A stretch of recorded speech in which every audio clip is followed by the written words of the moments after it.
Let's find the dimensions of the largest rectangle. We'll talk about that in a minute. That can be inscribed in a semicircle of radius 6 inches.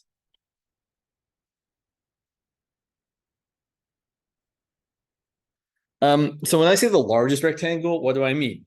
Do I mean the rectangle with the biggest perimeter? No, I don't.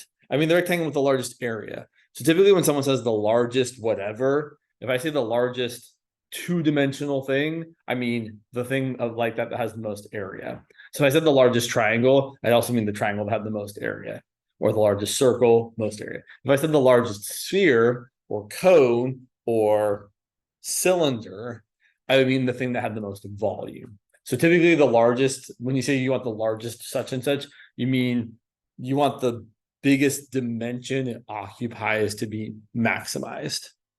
All right, so start off by drawing a picture every time, almost every time.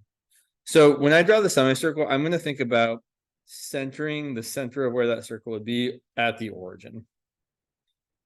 And there's my semicircle. I'm going to label a few things. This point is 6, 0. This point's negative 6, 0. Not that I necessarily need those points, but it's just giving me a frame of reference for what I'm doing. And then we're going to draw a rectangle. So here's the rectangle we're thinking about drawing. Now, that's not the only rectangle I could have drawn, right? There's lots of different ways I could have drawn this rectangle. I could have drawn it really, really shallow or really, really skinny.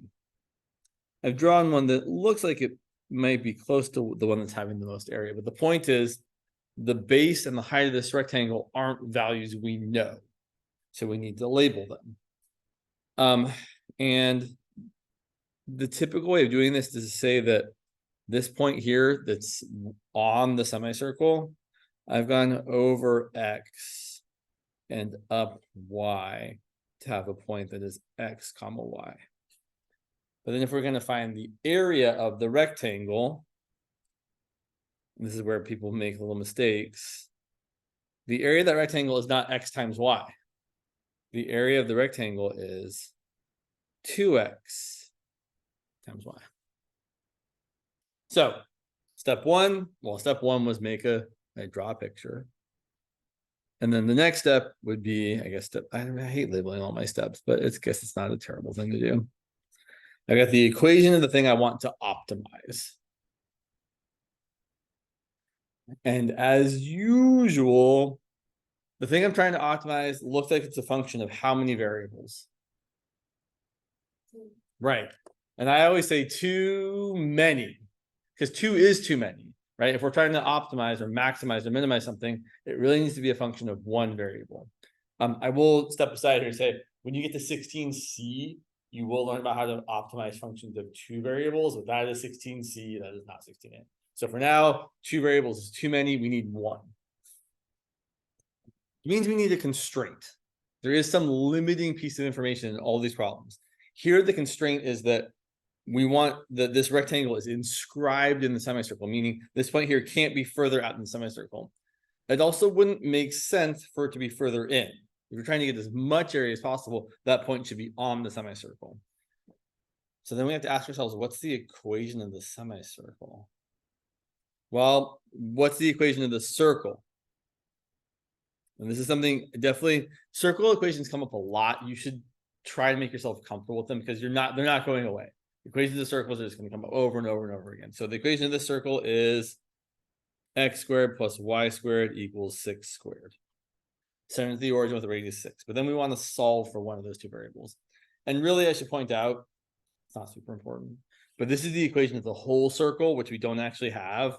The top half of the circle is really just y equal to the positive square root of whatever. So we solve for y here.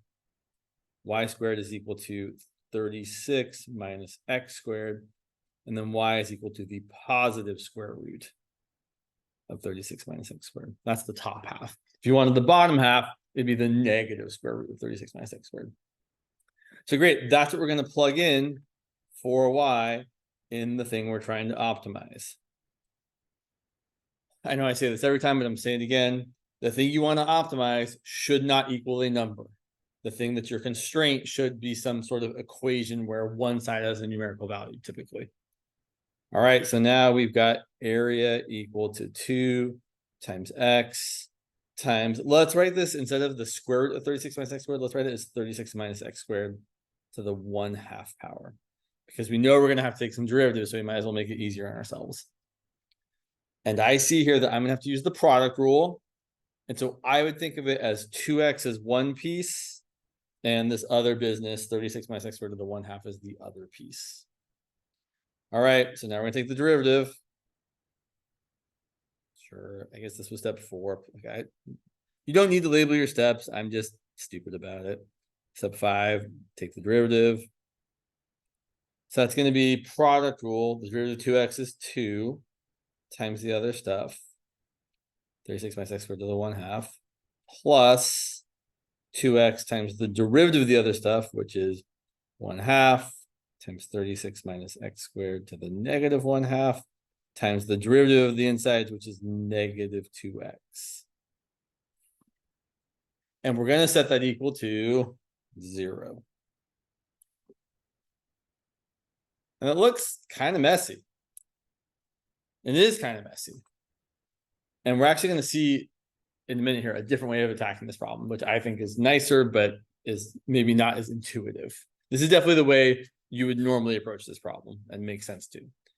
So when you're solving something like this, you really have to be able to factor. So I look at both of these pieces here, and I see that I can factor out a 36 minus x squared to the negative 1/2. So it has to be the smaller power, right? Here you have a 1/2, here you have a negative 1/2. The smaller power is always what we have to factor out. And I can also factor out a 2, I guess. So let's factor out a 2 times 36 minus x squared to the negative 1/2. And definitely, if you have questions about this, you should ask them. So then from this first piece, the 2 got factored out. And from the 36 minus x squared to the 1/2, I divided out or factored out this. So I'm left with a 36 minus x squared to the 1.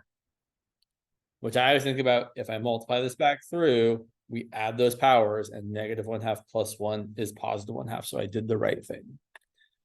Over in the second piece, I'm not going to write a plus sign yet because I see a minus sign over there. So I'm going to be a little bit careful. I'm going to factor out the 2. I'm going to factor out the 36 minus x squared to the negative 1/2. So I'm left with an x and a 1/2. I should say an x times a 1/2 times a negative 2x. So that's going to be a negative x squared, I think, right? 2 times 1/2 is the 1, and then the negative x times another negative x is going to be a minus x squared. Let's just double check that, James, just to be absolutely sure. If I'm factoring this part out and this part out, I'm left with x times 1/2 times negative 2x, which is, a negative x squared.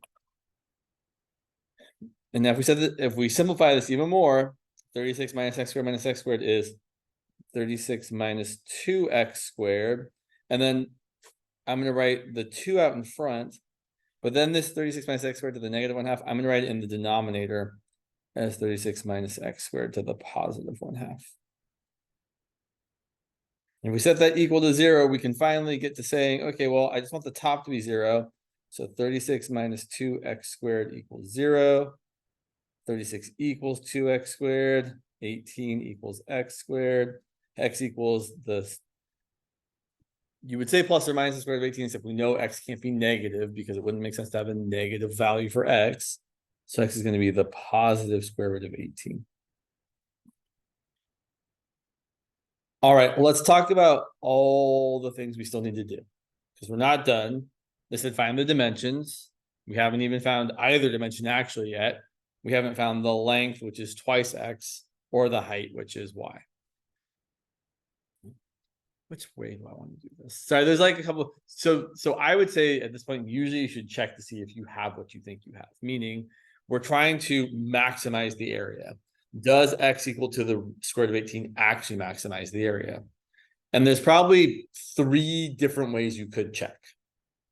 One way to check is to use the first derivative test and say, okay, well, if you look at this picture you've drawn, what's the biggest value x could be and still be inscribed in this semicircle? 6. X can't be any larger than 6. Otherwise, you're out of the natural domain of this function. In a similar way, x can't be any smaller than 0, right? Because we've kind of drawn it in a way where we're assuming x is going to the right.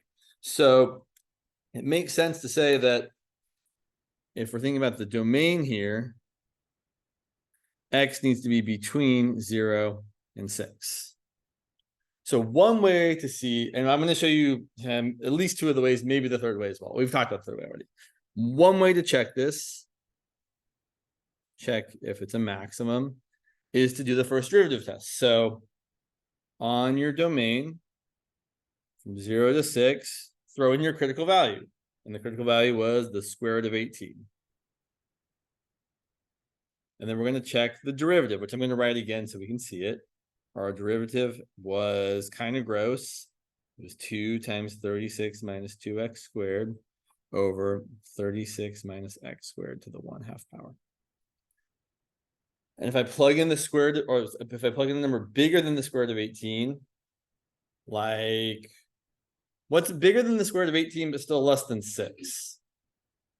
And it's easy. There's one good choice.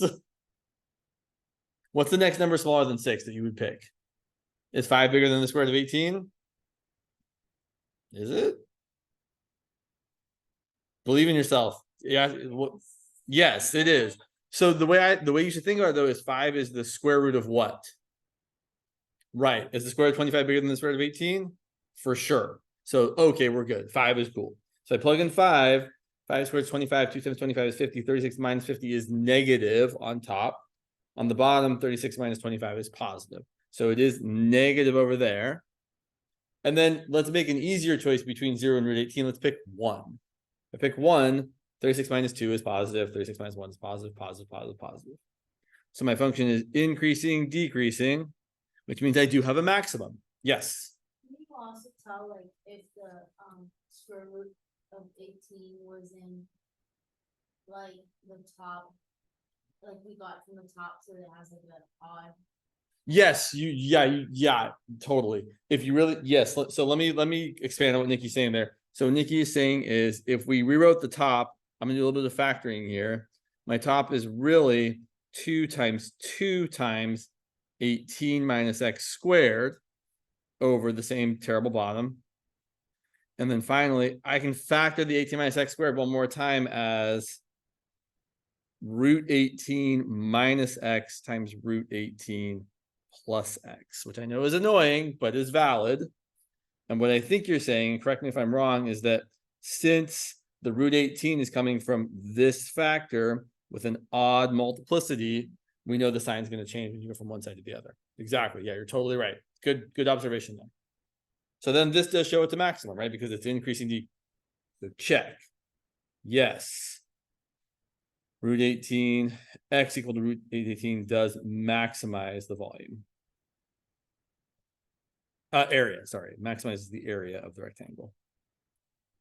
Okay, we're still not done. Let me point out the other way you might check this. And this kind of depends on what the natural domain of your function actually is. So I would point out, and some people would make arguments about how this, no, I'm not gonna say that. Some people might say this is the wrong way to do it, but I think it makes sense to say that the domain is that, let me show you some actually notation here. The domain is that x is an element of, have you seen this symbol before?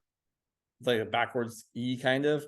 Teachers use this all the time. It just means x is in the set from 0 bracket to 6 bracket. And here's what I want to point out. This is a closed interval. And if a function is continuous on a closed interval, the extreme value theorem applies, meaning that it has to have an absolute maximum and an absolute minimum. And so if we, sorry, let me write the words here. So x is, and f of x equal to the square root of 36 minus x squared times 2x, sorry, I forgot the 2x there, is continuous on that interval. So we can use the EVT, the extreme value theorem, where we check the critical points and the endpoint in the original function. So we're going to check x equal to 0, x equal to 6, and x equal to the square root of 18. Our critical point and our endpoints in the original function. So plugging those in, this is where things are really easy if you do it this way. If we plug in 0, what do you get? Oh, I changed my function to f instead of a. Sorry, that was kind of I was calling it a before I started calling it f. That's life. If I plug in 0, what do I get?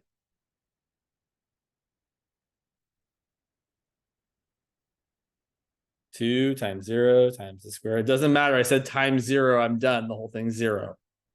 Right? And similarly, if you plug in 6, you get 2 times 6 times 0. Here's what's happening. Look at the picture. If x is 0, your rectangle has no width. So its area is 0. If x is 6, your rectangle has no height. So its area is 0. And if x is the square root of 18, you're going to get something that is greater than 0. It's going to be 2 times the square root of 18 times the square root of 36 minus 18, which actually ends up being 2 times 18, which is 36. And clearly, if one of these is going to be a maximum, it's got to be that one.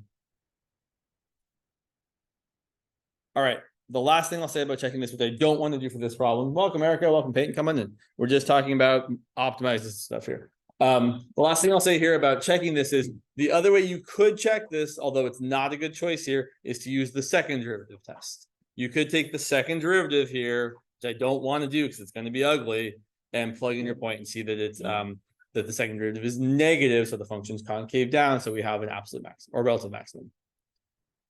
We're still not done because we still have to actually answer the question. So if we go back and just to clue you guys in here, the original question was find the dimensions of the largest rectangle that can be inscribed in a semicircle of radius 6 inches. We set it up. We got our area function. We got our constraint. And then we finally found that x is equal to 6. But if we actually want to find the dimensions, well, the base of this rectangle should be 2x. So actually writing the dimensions over here. For the dimensions, the base is equal to 2 times x, which is 2 times the square root of 18. And the height would have been y. And if you look back, we have an equation for y. And so this is the thing that always kind of happens with these problems. You solve for one dimension, and you usually have to solve for both.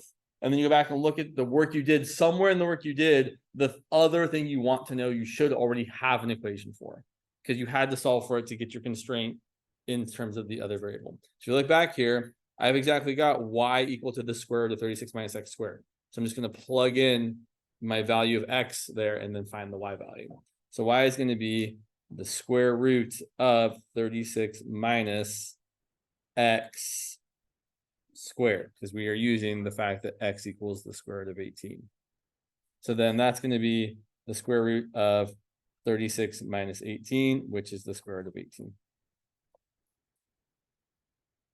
Cool.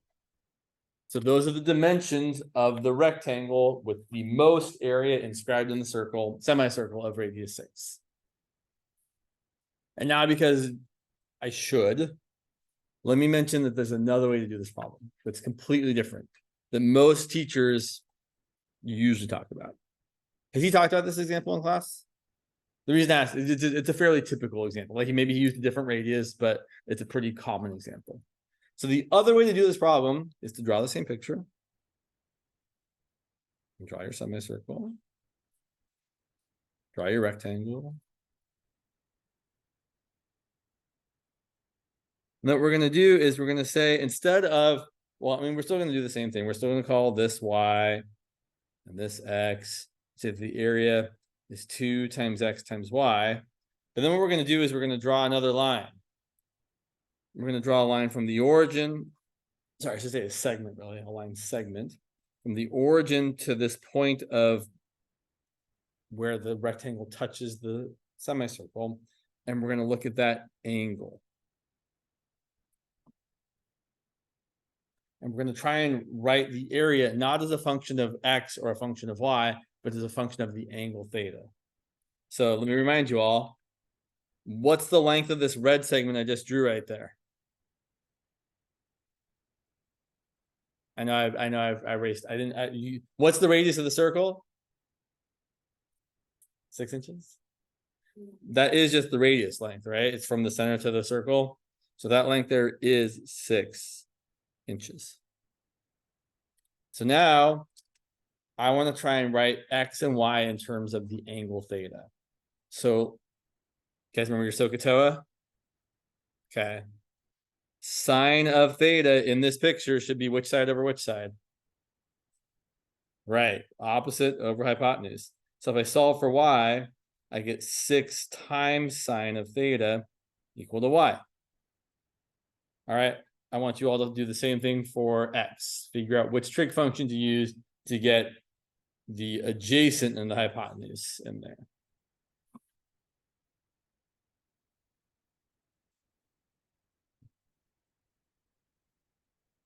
Make sure you say that. When you say SOHCAHTOA, make sure you say SOHCAHTOA, so that you really hear the A in there.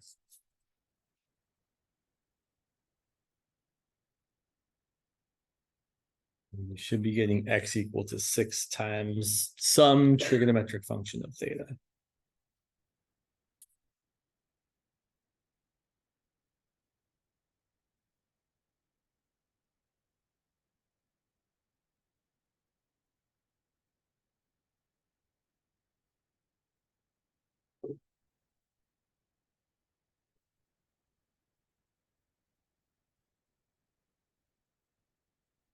All right.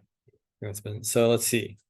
If I want to use the adjacent and hypotenuse, I need cosine. So cosine of my angle is the adjacent over the hypotenuse, which is x over 6. If I multiply by 6, I get 6 times cosine of theta equal to x. So I can rewrite my area equation. I can rewrite the area as 2 times x, which is 6 times cosine of theta, times y, which is 6 times sine of theta. Which I could write as 72 times. I like to write sine before cosine. I think it's pretty typical to write it that way. Do we want to do this the really easy way? Yeah, I think we do. Okay. Trig identity time. Here's a trig identity that you might be expected to know.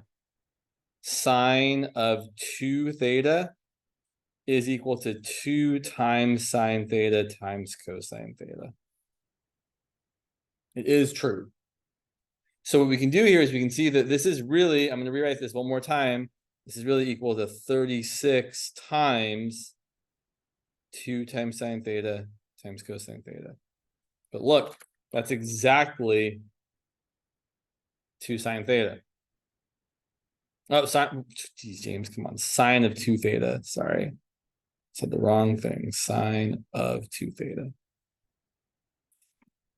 Is that okay? I can talk more about this trig identity if you would like. It is a thing. Okay, give me 1 sec. So let me just rewrite this here real quick. So this is equal to 36 times sine of 2 theta. And let's take a quick journey about this trig identity. So why is this trig identity 2? Well, it's really based on another trig identity being true. So there's another trig identity which you may or may not have heard of, but we'll come back to this in just a second, I promise. So you might have heard of the angle sum and angle difference identities. There's an identity that says sine of alpha plus beta is equal to sine of alpha times cosine of beta plus cosine of alpha times sine of beta. It's the angle sum identity for sine. And then there's also the angle difference identity where sine of alpha minus beta is equal to sine alpha cosine beta minus cosine alpha times sine of beta. And there's one for cosine too. There's actually one for all the trig functions, but sine and cosine are the ones that probably come up the most. You might have seen this come up maybe when Tav was talking about doing the derivative of sine and using this angle sum to write sine of x plus h. He might not have though. I feel like I saw it in the notes, but I'm not sure. I don't think you really have to know these, but I want to point them out to you because I want you to know what's going on. So cosine alpha plus beta is different. It's cosine alpha times cosine beta minus sine of alpha times sine of beta. And then, whoops. And then if it's a cosine of alpha minus beta, it's a cosine alpha cosine beta plus sine alpha sine beta. So the thing I'm about to say is that the formula we actually need is based on these. Now, where did these come from? Well, they're a little bit harder to explain, to be perfectly honest. If you want more explanation about these, I'm happy to talk about that, not in class right now. But it's this whole like, it's hard to explain. It's not impossible to explain. There's this whole thing where you start with an angle here and then you draw like an angle over here and you kind of talk about where things are versus X and Y. And I can definitely find/do that later. But for now, I will ask. So I said I can give you more explanation. This is as good as it gets for now. But what I want to point out is if I let alpha and beta both be the same angle, so I do like sine of theta plus theta, that's going to be sine of theta times cosine of theta plus cosine of theta times sine of theta. But these are really the same. Sine of theta times cosine theta, sine of theta times cosine theta. So if I have something and I add it to itself, I just have two of that thing. Like 5 plus 5 is 10, which is 2 times 5. Sine of theta times cosine theta plus sine of theta times cosine theta is really just 2 sine of theta times cosine of theta. And over here, this is really just sine of theta plus theta is 2 theta. So that's how we get the double angle identity for sine.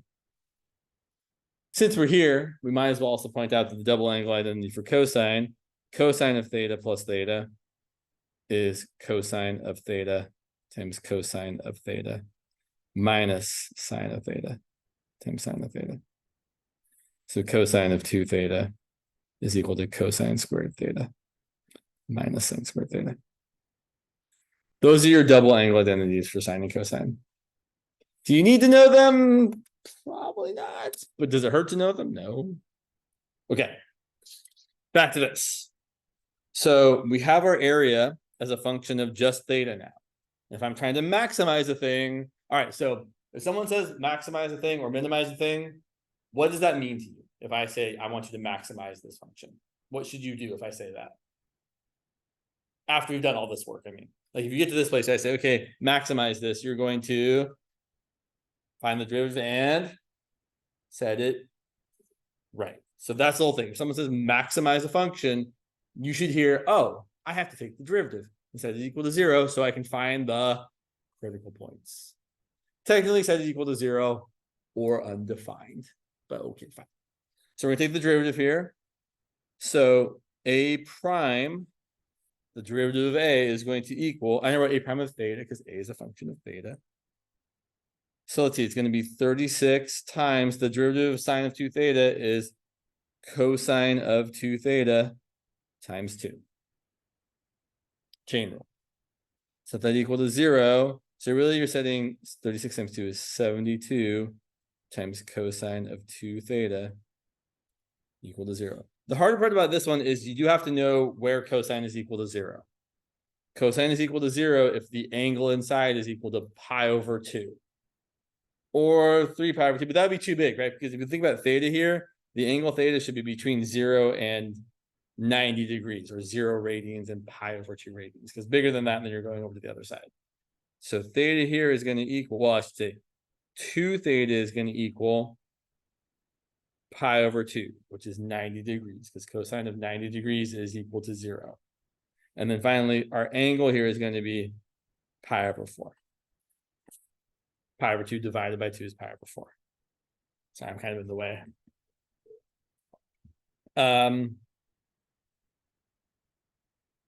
Finally, we're not going to check to see if this is the maximum because, well, it's so fine, we will. I know I just said we wouldn't, but we will, because it's really easy. Here you totally could use the second derivative test. The second derivative of the area here, well, a double prime, the derivative of cosine of 2 theta is negative sine of 2 theta times another 2. So it's going to be negative 36 times sine of 2 theta times 2 times another 2. And then if you plug in your angle, Sine of 2 times pi over 4 is pi over 2. Sine of pi over 2 is 1. So the whole thing here is negative something. I don't actually care what the value is. I just care that it's negative. Okay, second derivative is negative. We have a max or a min. Think about the concavity. Second derivative is negative. We're concave down, which means we have a maximum, which is what we wanted, right? We're trying to maximize the area. So great. We got what we thought we should get.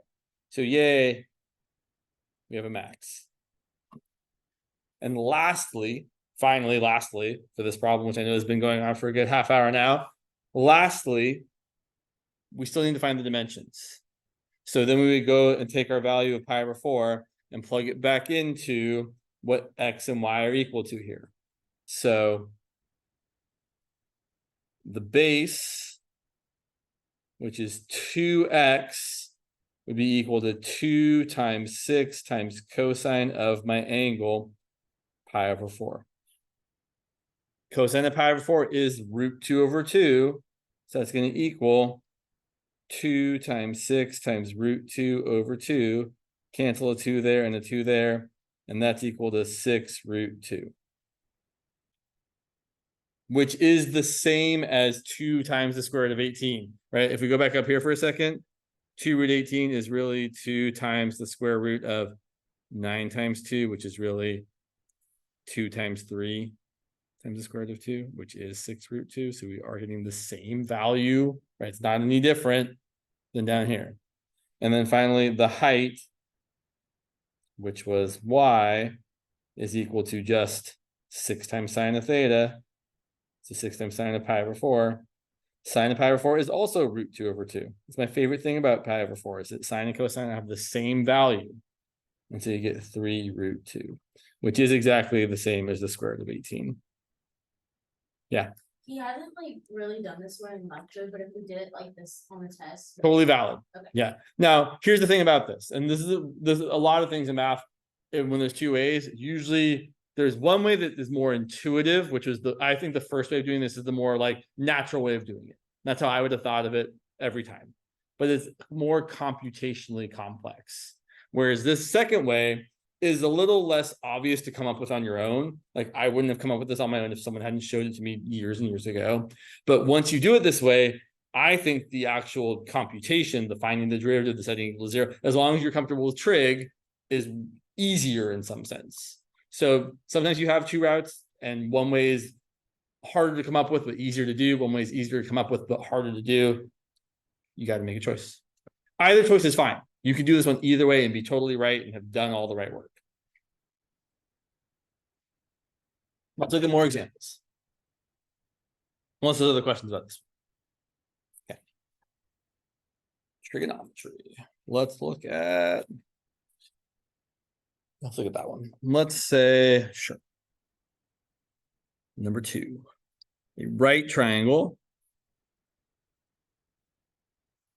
is formed in the first quadrant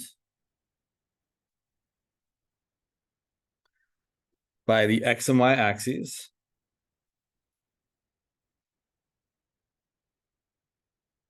which make the legs,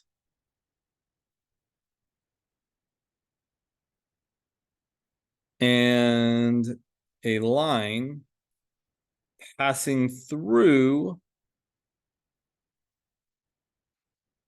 the point 5, 3, which forms the hypotenuse. This one we definitely need to draw a picture to see what's going on. Yeah, okay. Find the equation of the hypotenuse. That's annoying.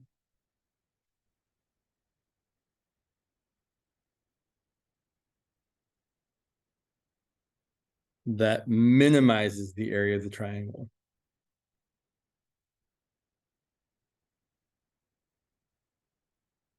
So here's the picture that we're trying to describe. You're in quadrant 1. Here's your x-axis, here's your y-axis. The point 5, 3. Right there. And we're saying is we have the hypotenuse going through that point. So maybe it's time for a ruler. I'm not drawing the exact right thing, but maybe our hypotenuse looks like that.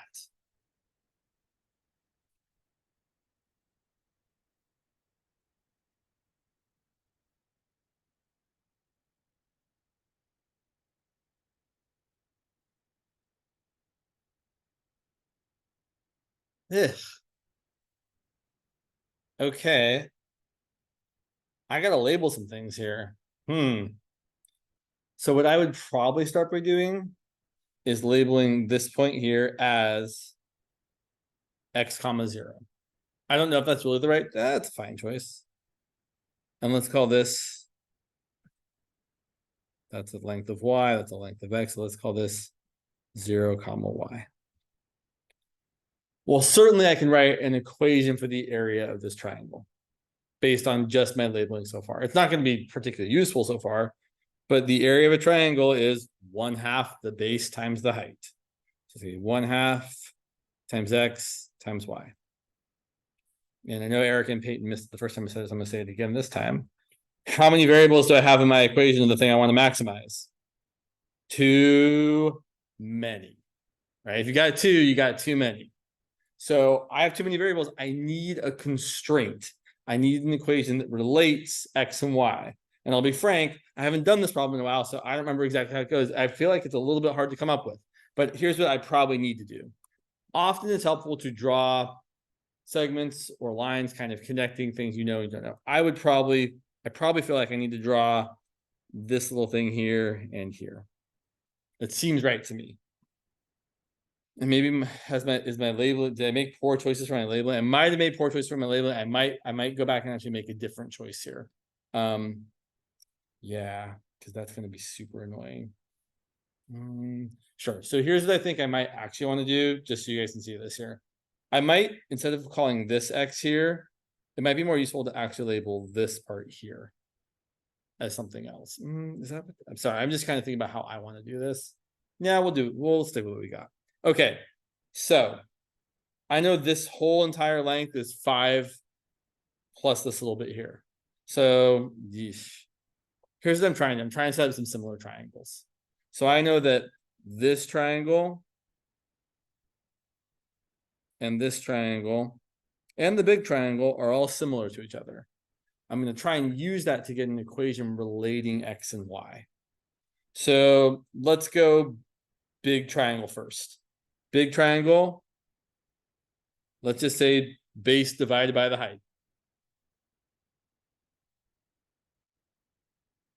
And then it should equal the same ratio in one of the smaller triangles. Let's pick this smaller triangle here. So in this smaller triangle, what's the base? Sorry, this triangle here. The base is actually a number we know. It's not like some variable thing. The base is 5. Now the height is where things are going to get a little bit dicey. The height is going to be this total height minus the 3 right there. So the height's going to be y minus 3. Does that seem okay?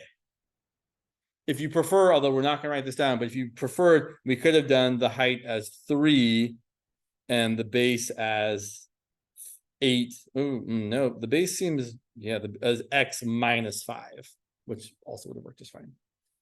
All right, if I'm dealing with this, I'm trying to get rid of denominators as fast as possible. I'm going to cross multiply. Cross multiply? Yeah, no, I could cross multiply, and that's normally what I would do. But since I know I'm trying to isolate one variable, I'd probably just multiply both sides by y and say x is equal to 5y divided by y minus 3. That's probably where I would go. That seem okay? All right, I took this equation here and then multiply both sides by y. And when you multiply by y, you really multiply by y over 1. So you get 5 times y on top and y minus 3 times 1 on the bottom. Okay, we're going to stick that into our other equation here. So now we can say that the area is equal to 1/2 times 5y over y minus 3 times y. Which really we should write as one big fraction. I would probably leave the 1/2 out in front. Because constants can just stay out in front of a function and they just stick around when we take the derivative. But this is going to be on top 5y squared, on the bottom y minus 3.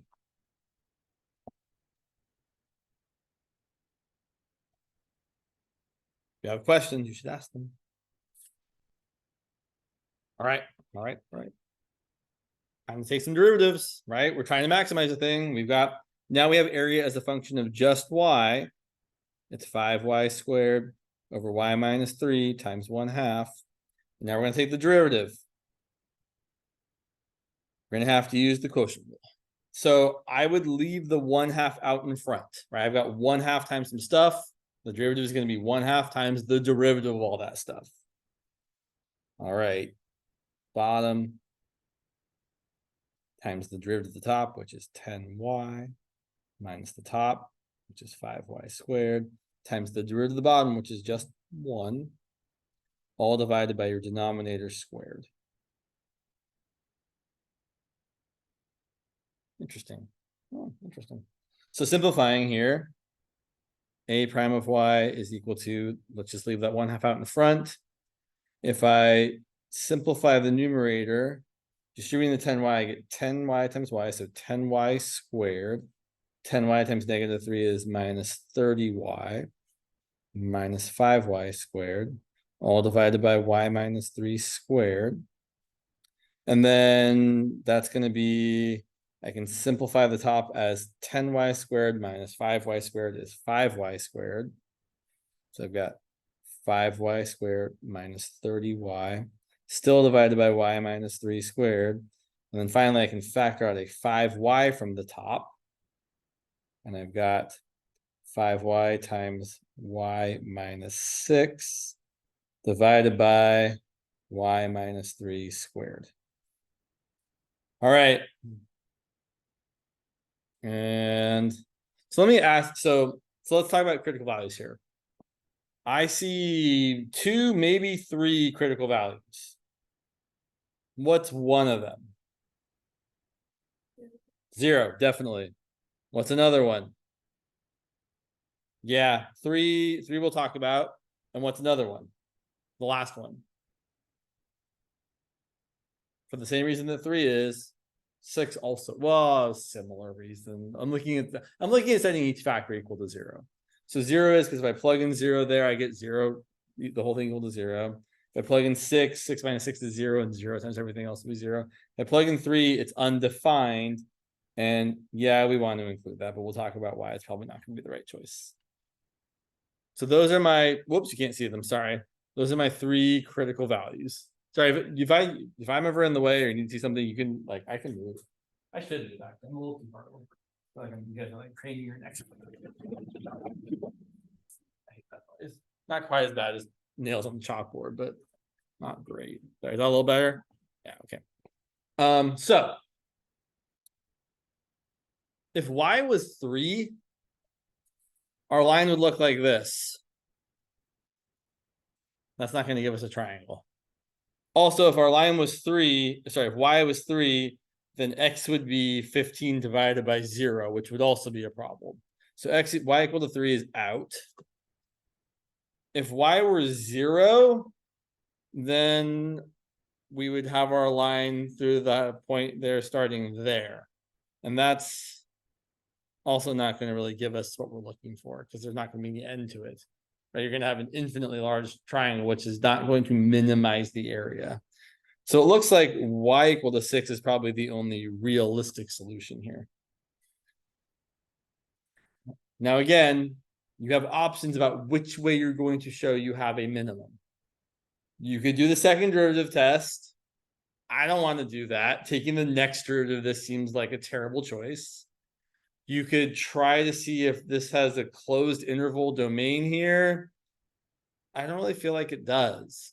Right? Like, I don't think there's really a lowest value y it could be that makes sense. At least not in my mind. Like, it's hard to kind of identify what the domain might be. Also, it seems like y could probably be, right? Y could actually probably be infinitely large. You could go way up here and still have a triangle, right, that goes through that point, like right there. So I don't think there's a natural closed interval. So we can't use the extreme value theorem.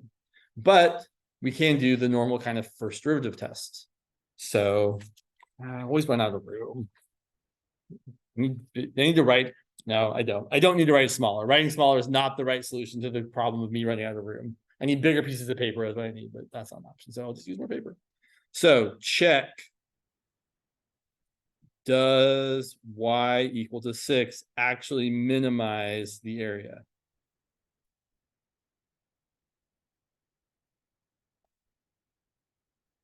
Why do we need to check? Shouldn't we just be guaranteed to get what we want? Absolutely not. There's a famous story that I feel like I made up, or one of my teachers made up.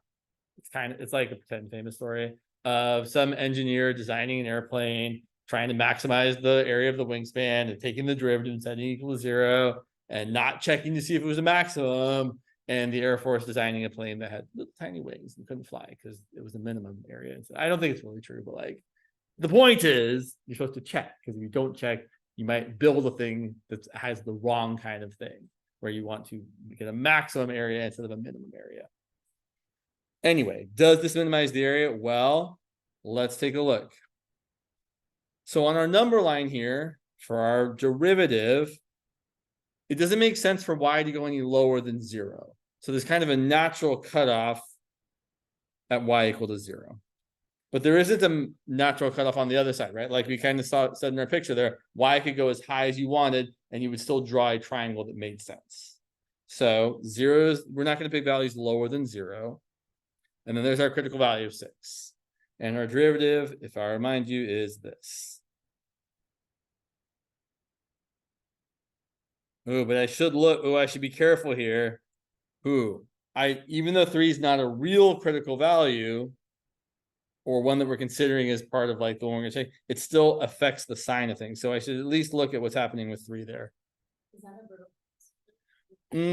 Good question. Is it a vertical asymptote? Yeah, I guess it kind of is. The area would get infinitely large as you approach 3.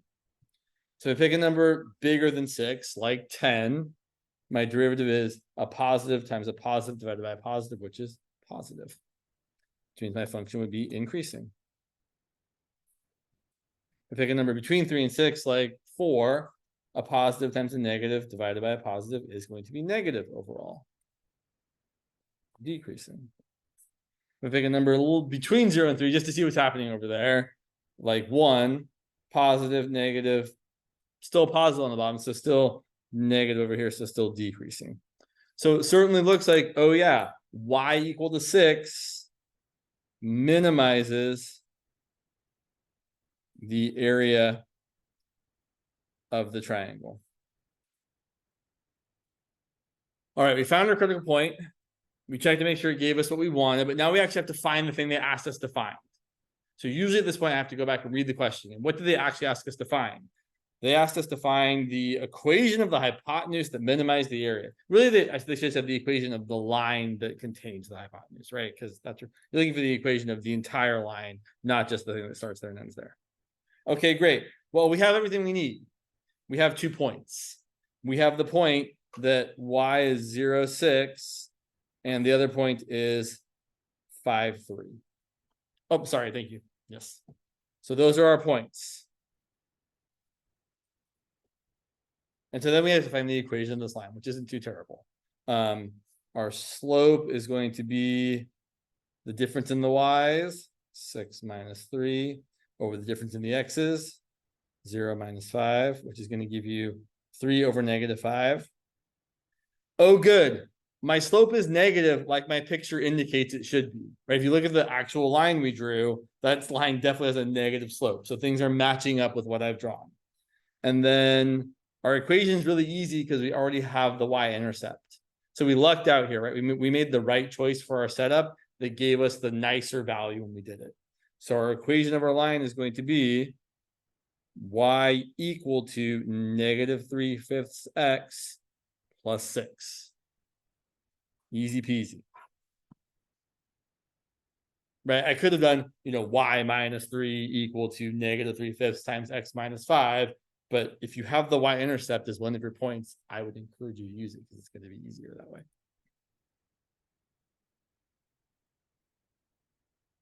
Thoughts?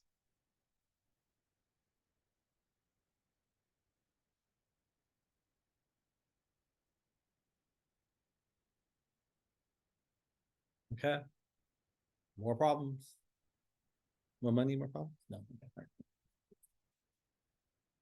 I'll take this problem. No, I'm just kidding. Let's see. Let's look at one that's a little bit. That one problem I felt like was a little bit on the harder side. Let's look at one that's a little bit less hard, but more typical. This one 30. Which point on the graph of f of x equal to x to the 3/2 power is closest to the point 4, 0?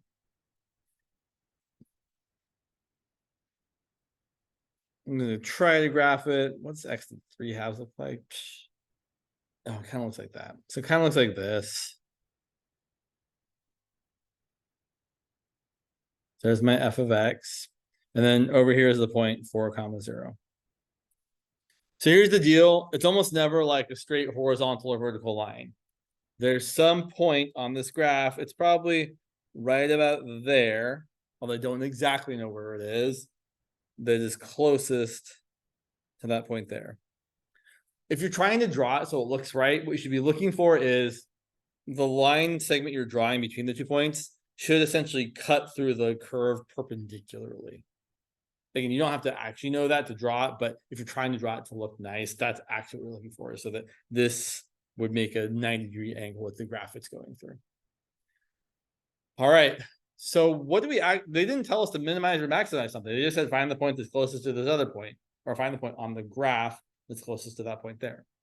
Well, that means we're trying to minimize the distance between these 2 points.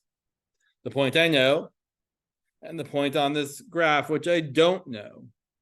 Let's call it x, y. So our real job here is to minimize the distance between those 2 points.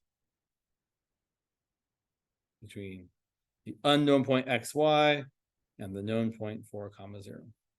And typically we call this distance like capital D. And I'm going to show you 2 things here because I want you to see why we get to do it the nicer way. So distance equation, typical. The distance between these 2 points is the square root of the difference in the x's. You could do x minus 4 or 4 minus x. I would always choose to put the variable first so that when we do the chain rule later on, we don't have to multiply by a -1. So it's going to be the square root of x minus 4 squared plus y minus 0 squared. How many variables do I have in the thing I want to minimize? Too many. I need a constraint, but the constraint here is just that your point has to be on that curve.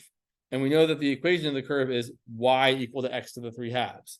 So we're going to replace our y with x to the 3/2. So we're really going to write this as distance equal to the square root of x minus 4 squared plus x to the 3/2 squared. And I would simplify this a little bit. Yeah, maybe, I don't know. I probably wouldn't multiply out the x minus 4 squared just because you don't need to really. But I certainly would say that x to the 3/2 squared is x to the 3rd. Great, there's the thing we want to minimize. Let's go ahead and take its derivative and set it equal to 0. Oh, I could have done one more thing.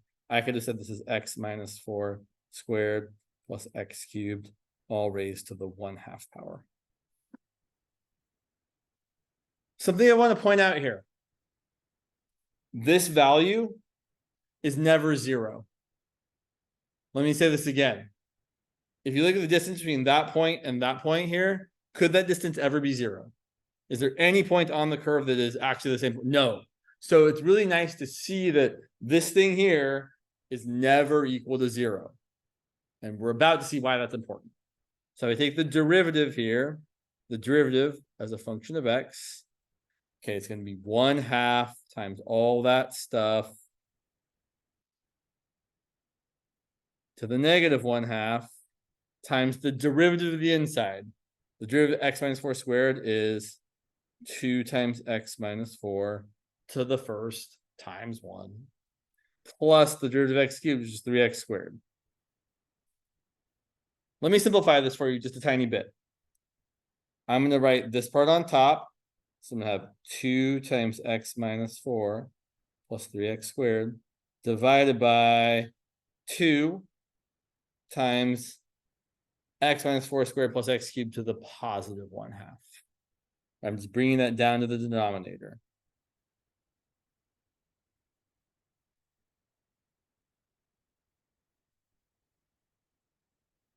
And now I want to point out, when I check to see where the derivative, where I have critical values, I'm going to set the derivative to either be 0 or undefined. But since the denominator is a thing that we just said could never equal 0, then we're not going to have to worry about this ever being undefined. This is never going to be undefined because the denominator can never equal 0. And probably is never negative. I'm not worried about that. So really, I'm just checking to see where this is equal to 0. So really, and we're going somewhere important, I promise you. All we really have to check is where the top is equal to 0. So we're really checking to see, or to find where 2 times x minus 4 plus 3x squared equals 0. I should say find, really. Yeah. Right, exactly. Well, but also because, so again, I'm going to point out, normally if we were doing this, we would probably check to see where the top was equal to 0, to see where the derivative is equal to 0. And when we check to see where the bottom was equal to 0, to see what made the derivative undefined. Because we also usually check for undefined, but we know we don't have to here because we all just said the denominator can never equal 0 because the denominator is literally that. And we said that that wasn't 0 because that is the distance between those 2 points. Here's why I'm saying all this. There's an easier way to do all this. You could do all this, but what people actually do is instead of minimizing the distance between 2 things, they cheat and they say, instead, they don't cheat. Okay, they do the thing that everyone does. It's not cheating. Instead, minimize, I don't know, minimize, sure, the distance squared. So here's something to think about. If you make the distance between 2 things as small as possible, you're also making the square of that distance as small as possible. And vice versa. If you were making the square of something as small as possible, you were making the original something as small as possible. Right? If I literally took a square, right? If I said, make this square as small as possible, make the square have the smallest area, you'd be making the side length have the smallest side length it could possibly have. Let's see the math though. So check this out. The distance squared is really easy. You just get to drop the square root. Oh, let's look at this one though, right? Let's look at that one there. So the distance squared is just x minus 4 squared plus x cubed. And now check this out. If you take the derivative of the distance squared, so that's going to be 2 times x minus 4 plus 3x squared, and set that equal to 0. Hey, look at that. It's exactly the same as when you set the derivative of the top part of the derivative here equal to 0. And it's always the same. This is not a coincidence. It always works like this. So now you can really actually see, oh yeah, if I do this easier way, I'm going to get the same result as if I did it the hard way, which means you should do it the easier way, right? Make life easier. So whenever you have to maximize the distance, or usually to minimize the distance between 2 things, you should really always minimize the distance squared because it's going to be an easier process. Either way, we still have to solve this thing. All right, so let's now actually do the solving. So we've got 3x squared plus 2x minus 8 equal to 0. Does this factor? Who knows? I don't know. Does it factor? Let's see. Okay, so here's how I'd factor this, honestly. There's this thing where you do like a times c is 3 times -8, which is -24. In case that's not clear, I'm calling that a, that b, and that c like we do when we're dealing with a quadratic equation. A times c is -24. And then looking for numbers that multiply to -24 and add up to +2. I believe they exist. I believe those numbers are 6 and -4. People do like this weird diamond thing that I still have never gotten the hang of. I don't know, you like that, right? And then you do like 6 and -4, magic. Sure, cool. Multiply to that, add to that. Okay, here's the place where people go wrong. If it's a normal, just 1x squared there, yeah, it's just going to be x plus 6 times x minus 4. That's not what we're going to get here. Here's the best way I have figured out for me to do it. You take that 2 and you rewrite it as 6 minus 4. So hold on, just watch for a second. So I'm going to rewrite this as 3x squared plus 6 minus 4 times x minus 8. Distribute the x. You might think it matters which order you write this in. It doesn't matter. You can write the negative 4x first or the positive 6x first. And then what we do is, now that we've got these 4 terms, we factor by grouping. So from the 3x squared plus 6x, what is the biggest factor we can pull out? A 3x. So I pull out a 3x, I'm left with an x there and a 2 there. And now in the second piece, we need to pull out something so that we're also left with an x plus 2.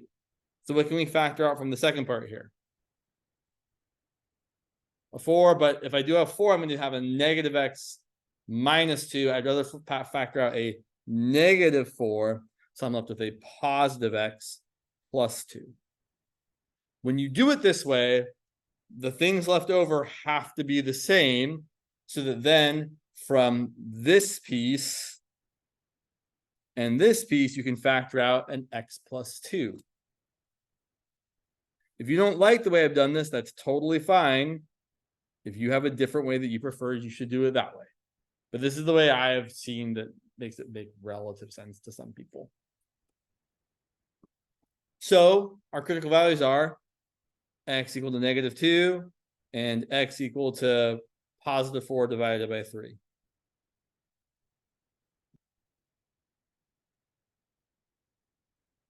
Cool. Now I have to check to see the maximum or minimum. Now, if we look back at the picture, one of these answers seems like it's probably not going to be the right one. Look back at the picture for a second, right? Negative 2 seems like it's not going to be the one that's closest to our point. Sorry, negative 2, sorry, up there, right? That's definitely not going to be closest to 4, 0, or not closer than the one that's positive 4 thirds, which is like right over there. So that's the one that's probably the closer one. But let's see if it still minimizes the distance. So this is where I would use a secondary. So your way of checking really kind of depends on what you want to do. But looking at my distance squared, if I want to check to see that I'm minimizing this, taking the derivative of that seems really easy. So if I take the next derivative of distance squared, well, let's actually look at it that way, because there's my derivative of my distance. The second derivative is going to be 6x plus 2. And if I plug in 4 thirds, again, we don't care about the value, we just care about the sign. 6 times 4 thirds plus 2, that's got to be positive, which means we are concave up, which means we have a minimum. So we do have a minimum.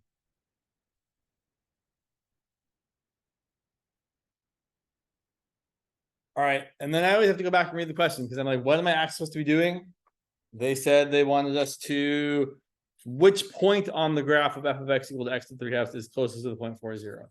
We found the x coordinate of the point. The x coordinate is 4 thirds. The function is f of x equal to x to the 3/2. So the y coordinate is going to be 4 thirds to the 3/2 power. So our point here is not pretty, but it's going to be the coordinates 4 thirds comma 4 thirds to the 3/2.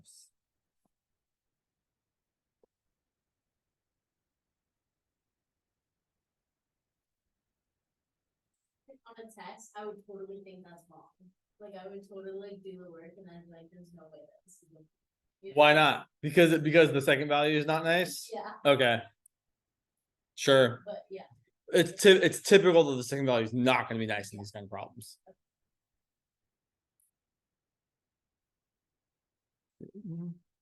Yeah, I like that one. It's a good one. What time is it? Okay, we got time for maybe one more. Questions about this one? Okay. So I want to remind everybody, it's all about the setup, right? You have to be able to set it up. Almost every time when you set these up, with some rare exceptions, you're going to have a function of how many variables? Too many. Usually two. It could be three sometimes, but usually two, and two is too many. So then you have to have some constraint. You have to have some equation relating the two variables you're dealing with so you can write one in terms of the other.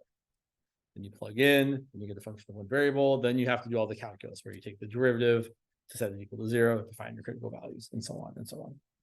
And then checking, right? It's the same process every time, but it's not short, right? There's a lot of steps in this process, so we have to be methodical.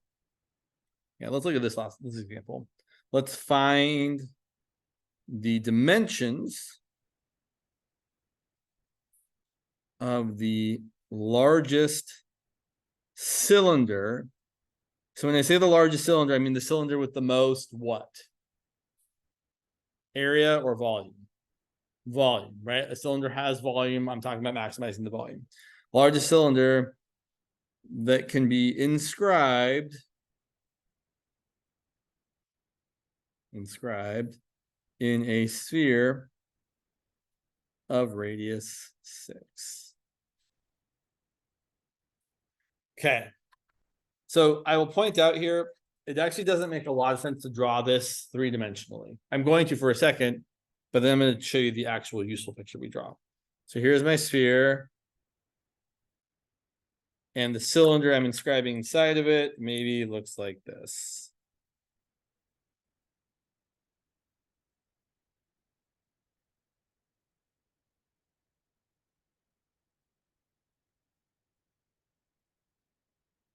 And there's like the center of my sphere.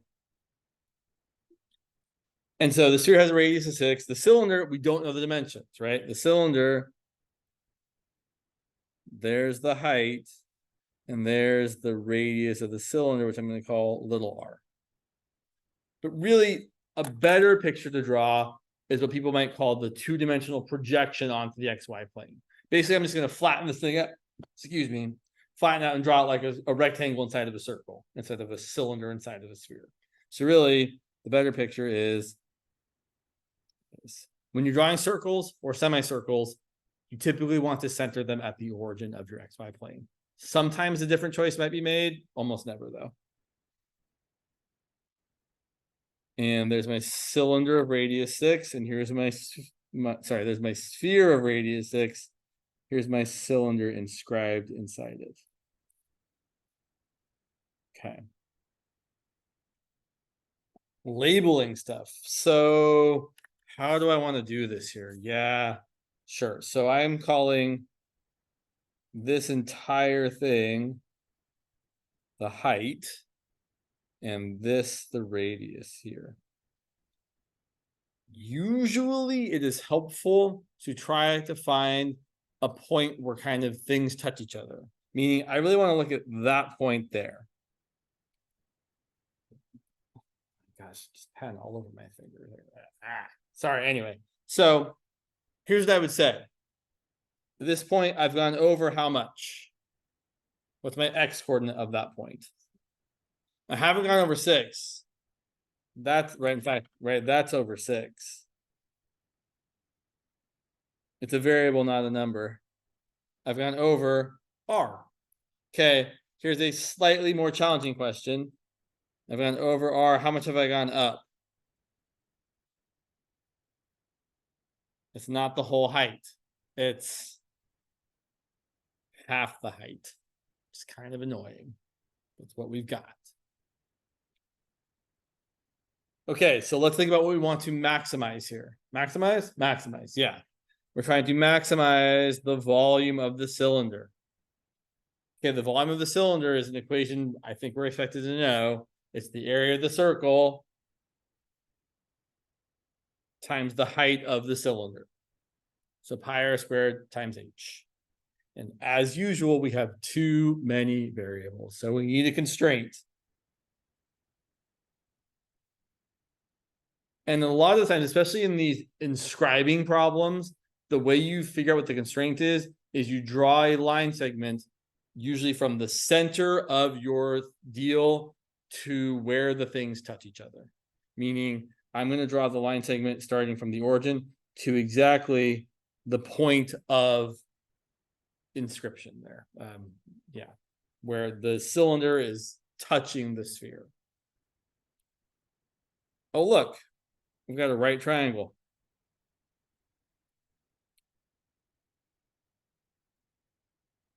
Whose base is the radius of the cylinder, whose height is h over 2, and whose hypotenuse is 6. And I can definitely find an equation relating those variables. I'm going to say that r squared plus h over 2 squared equals 6 squared. Okay, this is fun. I love this problem. So normally, you might look at this equation here and think, oh, in my constraint, I should solve for h. So then I can just plug in for h and not have to square it. But actually, that's the lesser choice here. The better choice here is to solve not for r, but for r squared. So solve or isolate r squared. So I'm going to get r squared equal to 36, which is 6 squared, minus, instead of writing h over 2 quantity squared, let's write h squared over 4. And now I'm just going to plug that in for all of r squared. So I want to point out here, I'm not going to plug this in and then square it, because r is already getting squared. If you really, really wanted to, although I don't think you should, you could write r equals the square root of 36 minus h squared over 4. But if I plug it in there, I'm just going to go back and square anyway. So I'm going to get that. So now here's the volume I want to maximize. Volume is equal to pi times r squared, which is 36 minus h squared over 4 times h. Cool. So, and I would probably do one thing here. I'd probably rewrite this as volume is a function of height. I'd leave the pi out in front, but I would distribute the h so that I don't have to use the product rule. I'm going to write this as pi times 36h minus h cubed over 4, or if you prefer, 1/4 h cubed. And I kind of do prefer. Okay, we'll take the derivative. V prime of h is going to be the pi hangs out. The derivative of 36h minus 1/4 h cubed is 36 minus 1/4 times 3h squared. We're going to set it equal to 0 and solve for h. Divide both sides by pi. You've got 36 equal to positive 3/4 h squared. Multiply both sides by 4/3. Ugh, sure. 4/3 times 36. Wow. It's funny when you say 36 and you write 63. 4/3 times 36. 36 divided by 3 is 12. 12 times 4 is 48. So h squared equals 48. H equals the square root of 48. Does this look like a function that's easy to take the second derivative of? I think so, right? Right, we don't have any like fractions or product rules, or taking the derivative of that seems not too terrible. So let's go ahead and do it the second. I know it was like I know earlier on in the quarter I was kind of poo-pooing the second derivative test. Second derivative test is nice for these optimization problems if it's easy to take the second derivative. It's probably easier than any other way. So I look at v double prime, unless he says you should do it a different way, right? If Tabs is saying you should do it a different way, you should do it that way. But technically, all these methods are available to us. V double prime is going to be pi times 0 minus 1/4 times 6h, which just ends up being negative pi times 3/2 h. And we can tell that if you plug in any positive number for h, you're going to get a negative result. So v prime of the square root of 48 is equal to negative pi times 3/2 times the square root of 48, which is negative, which means we are concave down like a frown, which means we have a maximum, which is what we wanted. So great. H equals the square root of 48 does indeed maximize the volume.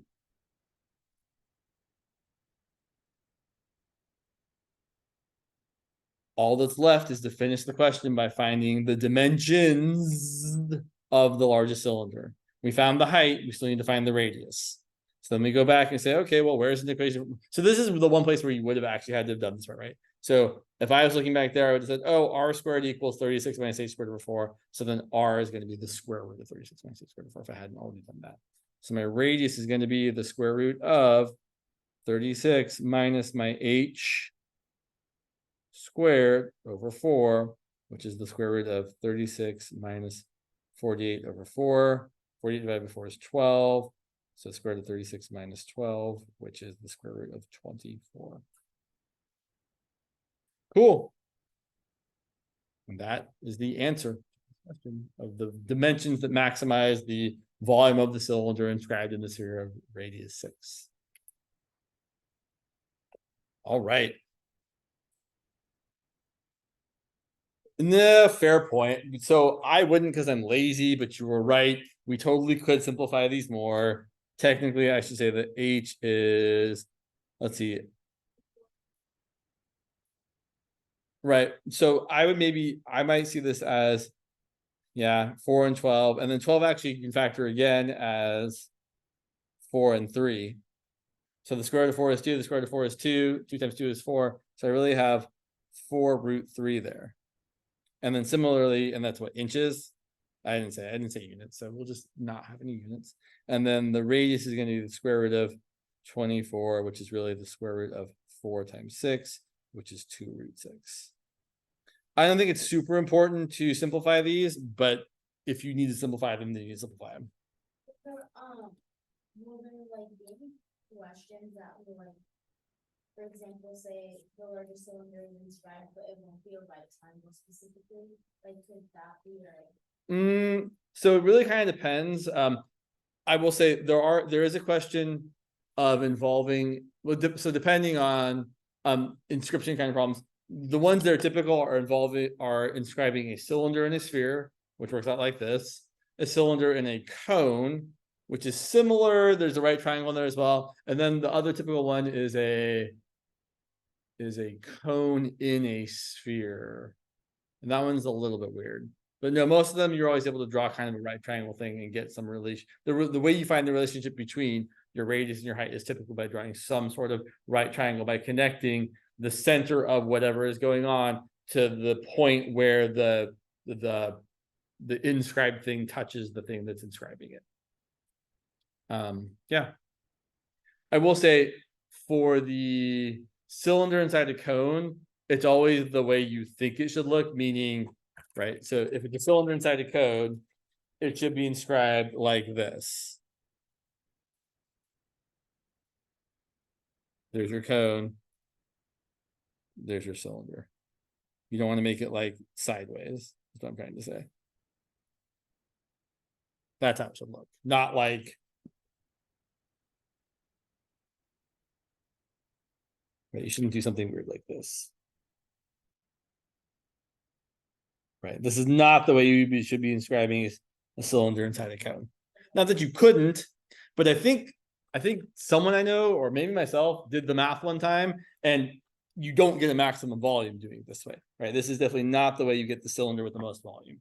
This is the right way. And this is the way people expect. Like, if someone ever says you're inscribing a cylinder inside a cone, they are imagining this. They are not imagining this. All right. What time is it? It is time to stop talking.